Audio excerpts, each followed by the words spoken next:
আমার কোয়েশ্চেনটা এখানে, প্রথম কোয়েশ্চেন হলো 15 জুলাই থেকে 5ই আগস্ট পর্যন্ত যে জিনিসটা হইল এটা কি বিপ্লব ছিল কিনা, নাকি এটা অন্য কিছু ছিল?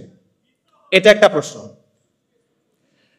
সেকেন্ড যে প্রশ্নটা সেটা হলো আমরা কি এখন স্বাধীন কিনা এবং এটাকে বিজয় কিনা। তো এই দুটা কোয়েশ্চেন গুরুত্বপূর্ণ কেন? এটা গুরুত্বপূর্ণ কারণ এগুলোর অ্যান্সারের উপর ডিপেন্ড করবে আপনি বর্তমানকে কিভাবে বুঝতেছেন, এবং এটার উপর ডিপেন্ড করবে আপনি ভবিষ্যতের ব্যাপারে কিভাবে চিন্তা করবেন। তো এই প্রশ্নগুলোর কিছু অ্যান্সার নিশ্চয়ই আপনারা সবাই ভাবছেন, যে আমাদের ভাইরা বলছেন বিপ্লব হয়ে গেছে। তো আমি আমার মতো করে আমার কিছু চিন্তা আপনার সাথে শেয়ার করি। প্রথম প্রশ্ন হলো এটা বিপ্লব ছিল কিনা। এই প্রশ্নের অ্যান্সার দেওয়ার আগে তিনটা জিনিসের পার্থক্য আমাদের বুঝতে হবে। একটা হলো বিপ্লব, একটা হলো সংস্কার, একটা হলো ক্ষমতার পালাবদল বা ক্ষমতা পরিবর্তন। বিপ্লবকে, বিপ্লব হলো একটা সমাজ এবং একটা শাসন ব্যবস্থার মৌলিক পরিবর্তন, আমূল পরিবর্তন, এটা হলো বিপ্লব। সংস্কার হলো এর চেয়ে লিমিটেড।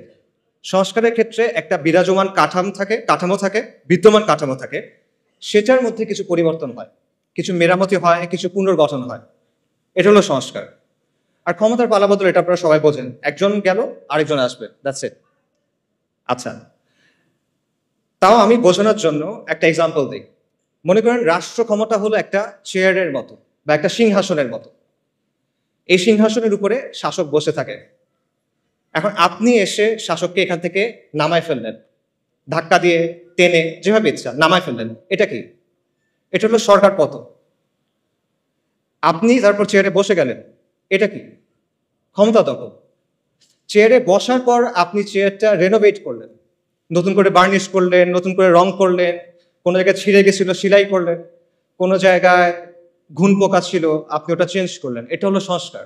কিন্তু বিপ্লব কি?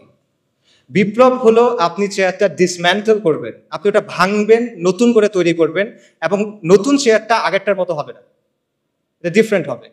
এবং প্রবলেম ওটা চেয়ার নাও হইতে পারে, ওটা একটা টুল হইতে পারে, দিবান হইতে পারে, এটা হলো বিপ্লব। কাজেই এই জায়গা থেকে যদি আমরা চিন্তা করি, তাহলে আমি আবার প্রশ্নটা করি, জুলাইয়ের আন্দোলন কি বিপ্লব ছিল কিনা? জুলাইয়ের আন্দোলন বিপ্লব ছিল না। আপনারা চিন্তা করে দেখেন এখানে কি হয়েছে। এখানে শুধুমাত্র একটা কাজে সাফল্য আসছে, সরকার পতন, হাসিনার পতন হয়েছে, কিন্তু ক্ষমতা দখলটাও কিন্তু হয় নাই। যারা বিপ্লবের নেতৃত্ব দিছে তারা কিন্তু ক্ষমতা দখল করে নাই, বরং একটা মিক্সড ধরনের পাওয়ার শেয়ারিং হচ্ছে, এটা আমরা সবাই দেখতেছি এখন, রাইট? আচ্ছা, সংস্কারের ক্ষেত্রে আমরা এখনো বলতে পারতেছি না আসলে সংস্কার কতটুকু হবে।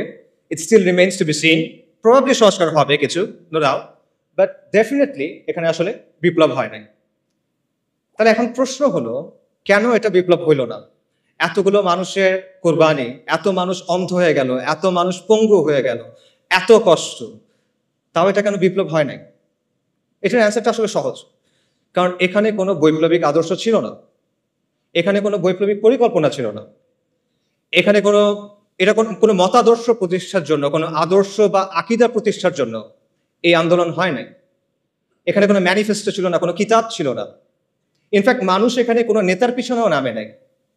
ইনফ্যাক্ট এই পুরো আন্দোলনটার মজার বিষয় হলো যে মানুষ এখানে আসলে কোনো কিছুর ফরে নামে নাই, তারা এখানে নামছে বিরুদ্ধে। কিসের বিরুদ্ধে? মানুষ এখানে নামছে গণহত্যার বিরুদ্ধে, জুলুমের বিরুদ্ধে। মানুষ এখানে নামছে আবু সাইদের উপর যে গুলি চালানো হয়েছে সেটার বিরুদ্ধে। মানুষ নামছে মুগ্ধ, আসহাবুল ইয়ামিন, ফাইয়াজদের উপর পাখির মতো গুলি করার বিরুদ্ধে। মানুষ নামছে আওয়ামী মিথ্যাচারের বিরুদ্ধে। এই যে লাশের চেয়ে মেট্রো রেল বেশি দামি, এই বয়ানের বিরুদ্ধে মানুষ নামছে, আওয়ামী মিথ্যাচারের বিরুদ্ধে মানুষ নামছে, আওয়ামী জাহেলিয়াতের বিরুদ্ধে মানুষ নামছে, এবং শেখ হাসিনার বিরুদ্ধে মানুষ নামছে। কিন্তু মানুষ কোনো বৈপ্লবিক আদর্শের জন্য নামে নেই। পুরো প্রসেসটা একবার চিন্তা করে দেখেন। কোটা সংস্কার এটা কিন্তু একটা জনমানুষের ইস্যু না। মানুষ কিন্তু সমর্থন দিয়েছে অবভিয়াসলি, বাট এটার জন্য মানুষ রাস্তায় নামতো না, রাইট? কিন্তু মানুষ শেষ পর্যন্ত নামলো কেন? কারণ হাসিনার লাগাম ছাড়া বক্তব্য, তার একটার পর একটা ব্লান্ডার, তার ব্রুটাল রিপ্রেশন, এসবের কারণে শেষ পর্যন্ত মানুষ চিন্তা করলো যে এবার একটা এসপারোসর হইতে হবে, শি মাস্ট গো। এভাবে আসলে একটা দেশ চলতে পারে না। এই কারণে মানুষ নামছে। এবং বেসিক্যালি শেখ হাসিনা পুরা দেশের মানুষকে তার বিরুদ্ধে আসলে ঐক্যবদ্ধ করছে। এটা ছিল এই বিপ্লবের গ্লু, মানে সরি এই মুভমেন্টের গ্লু। এটা ছিল এই মুভমেন্টের গ্লু, কোনো আদর্শ না। এটা ছিল হাসিনার বিরুদ্ধে একটা গণবিস্ফোরণ, একটা পপুলার আপরাইজিং বেসিক্যালি, যে সহজভাবে আমি বলি।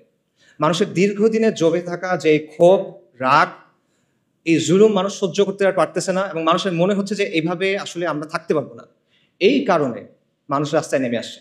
এবং আমি এই কথাটা লিখছি এবং এটা বারবার বলি, এবং আমি এটা আসলেই বিশ্বাস করি যে এই আন্দোলনের মূল উস্কানিদাতা শেখ হাসিনা, এটার প্রধান সমন্বয়ক শেখ হাসিনা, এটার প্রধান স্থপতি শেখ হাসিনা, এটার প্রধান ইঞ্জিন বা চালিকা শক্তি শেখ হাসিনা। শেখ হাসিনাকে ছাড়া এই আন্দোলন কখনো সরকার পতনের দিকে যায় না। আপনারা চিন্তা করে দেখেন, 30শে জুলাই সে যদি সবগুলো দাবি মেনে নেয়, কি হয় তারপর? সরকার পতন হয়? হয় না সরকার পতন। তাদের ফেরত যেতে হইতো তখন। সব দাবি মেনে নিচ্ছে, এখন তুমি কি করবে? তার ফেরত যেতে হবে। হয়তোবা তারা কয়েক মাস পর নতুন কোনো আন্দোলন নিয়ে আসতে পারতো, সেটা ডিফারেন্ট কথা, কিন্তু আন্দোলন ওখানে শেষ হয়ে যায়। কিন্তু শেখ হাসিনা কি করলো? সে আলটিমেটলি এটাকে পতনের দিকে নিয়ে গেল। তার যে হিউব্রিস, তার যে অ্যারোগেন্স, তার যে অহংকার, এটা আলটিমেটলি তাকে পতনের দিকে নিয়ে গেল। এবং এইখানে আমি আসলে ফিরআউনের সাথে একটা মিল দেখতে পাই।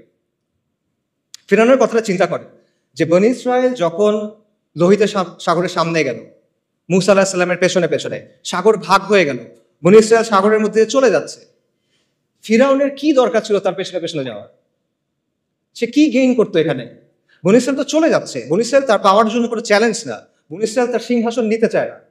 কিন্তু সে কেন যাচ্ছে? সে দেখতেছে তার সামনে একটা সমুদ্র লিটারালি ভাগ হয়ে গেছে, একটা সুপার ন্যাচারাল ইভেন্ট তার সামনে ঘটতেছে। সে বুঝতেছে এটা দুনিয়াবি কোনো শক্তির কাজ না। তাও সে কি করতেছে? তার মনে হলো যে না, এর পিছিয়ে আমি যাই। এটা কেন? এটা তার অ্যারোগেন্স। সেই তো বলছিল আনা রাব্বুকুমুল আলা। এটা তার অহংকার, এবং এই অহংকারটাই তার পতন নিয়ে আসছে। এবং সেই ব্যাপারটা আমি বলবো যে শেখ হাসিনার ক্ষেত্রে হয়েছে। আল্লাহ এইভাবেই তার পতনটা রাখছেন। এটা কদর আল্লাহ। এই আন্দোলন নিয়ে অনেক ধরনের তত্ত্ব আছে, অনেক ধরনের ষড়যন্ত্র তত্ত্ব আপনারা শুনবেন। যেমন ধরেন, কেউ আমেরিকার কথা বলবে, কেউ কালার রেভলিউশনের কথা বলবে, কেউ এনইডির কথা বলবে। এবং এই কথাগুলোর যে একেবারে মেরিট নাই, আমি সেটাও মনে করি না। এখানে কিছু মেরিট থাকতে পারে, but at the end of the day দুটো পয়েন্ট আমাদের স্বীকার করতে হবে। সে দুটো পয়েন্ট হলো, শেখ হাসিনার বিরুদ্ধে পুরা বাংলাদেশের অধিকাংশ মানুষ একসাথে হয়ে গেছিল, একটা ইজমা হয়ে গেছিল যে she must go. And second পয়েন্টটা হলো, দুনিয়া চালায় কে? আল্লাহ। আল্লাহ মালিকুল মুলক, আল্লাহ আল জব্বার আল মুতাকাব্বির, এবং আল্লাহ আল লতীফ আস-সাতুর। ওয়াল্লাহু গালিবুন আলা আমরি ওয়ালাকিন্না আকসারান নাসি লা ইয়ালামুন। আল্লাহ তার কর্ম সম্পাদনে প্রবল, যদি অধিকাংশ মানুষ তা জানে না। অনেক মানুষের অনেক পরিকল্পনা থাকে, মাখলুকের অনেক পরিকল্পনা থাকে, অনেক ষড়যন্ত্র থাকে, but at the end of the day কার ইচ্ছা বাস্তবায়ন হয়? ওয়া মাকারু ওয়া মাকরুল্লাহ ওয়াল্লাহু খায়রুল মাকিরিন। সবাই পরিকল্পনা করে, আল্লাহও পরিকল্পনা করে, আল্লাহর পরিকল্পনা বাস্তবায়ন হয়। ওয়ালা গালিবা ইল্লাল্লাহ ওয়া হুয়া আলা কুল্লি শাইইন কাদির। সো এই বিষয়টা আমাদের মাথায় রাখা দরকার। আমরা যেন একটা ব্যালেন্স পজিশনে থাকি। ব্যাপারটা যেন এমন না হয় যে আমরা চিন্তা করতেছি যে কেউ সেভিয়ার আসছে আসমান থেকে নেমে বাংলাদেশকে অনেক কিছু করে দিবে, এরকম কিছু আমরা চিন্তা করার দরকার নাই। আবার আমাদের এটাও চিন্তা করার দরকার নাই যে সবকিছুই মনে হয় ইলুমিনাতি করে বা আমেরিকা করে বা অমুক কেউ করে। ব্যাপারগুলো আসলে এরকম না। দুনিয়া কন্ট্রোল করেন আল্লাহ। যাই হোক, আমি মূল আলোচনায় যদি ফেরত চাই, আমরা শুরু করছিলাম একটা প্রশ্ন দিয়ে, এটা বিপ্লব কিনা? এটা বিপ্লব না। এটা ছিল শেখ হাসিনার বিরুদ্ধে গণবিস্ফোরণ। এটা ছিল হাসিনার পতনের ব্যাপারে মানুষের মধ্যে যে মনোভাব অলরেডি চলে আসছিল, সেটা একটা বাস্তবায়ন। এবং এই জন্যই মানুষ যখন বুঝতে পারছে যে আলটিমেটলি আর কোনো অপশন নেই, আমাদের রাস্তায় নেমে যেতে হবে, তখন হাসিনার পতনটা নির্ধারিত হয়ে গেছে। এটা হয়তো একদিন পরে হয়েছে, এক সপ্তাহ পরে হয়েছে, এটা এক বছর পরে হইতে পারতো, বাট প্রসেসটা শুরু হয়ে গেছিল। এবং একই কারণে এখন আমরা অনেক ধরনের কথা শুনতেছি যে সাহি সেকুলারিজম আসতে হবে, সাহি লিবারাল ডেমোক্রেসি আসতে হবে। এই ব্যাপারগুলো আসলে আসবে না। কেন আসবে না? কারণ মানুষ এগুলোর ব্যাপারে কেয়ার করে না। মানুষ এগুলো আসলে বোঝেও না, যারা বোঝে তারা চায়ও না। এগুলো হলো 72-এর সংবিধানের মতো একটা বিষয়, যেটা আপনি মানুষের গায়ের উপর রেখে চালাই দিচ্ছেন। But at the end of the day the people don't care about this things. So ultimately অনেক কথাবার্তা আমরা শুনবো, নয়া রাজনৈতিক বন্দোবস্ত, তারপর সেকুলারিজম, ভালো সেকুলারিজম, লিবারাল ডেমোক্রেসি, বাট এগুলো আসলে আসবে না। কিছু সংস্কার হয়তো আসতে পারে, কিছু সংস্কার আসতে পারে। প্রবাবলি আমরা হয়তো দেখতে পাবো যে কেউ 2 টার্মের বেশি প্রধানমন্ত্রী হবে না, এরকম কিছু হতে পারে। প্রধানমন্ত্রীর অফিস এবং প্রেসিডেন্টের অফিস একটা পাওয়ার ব্যালেন্স হয়তো আসতে পারে, এটা হতে পারে, সমস্যা নেই। বাট অনেক গ্রাউন্ড ব্রেকিং কোনো চেঞ্জ আসবে এটা মনে করার কারণ আমি দেখি না। এটা হলো ফার্স্ট কোয়েশ্চেনের অ্যান্সার।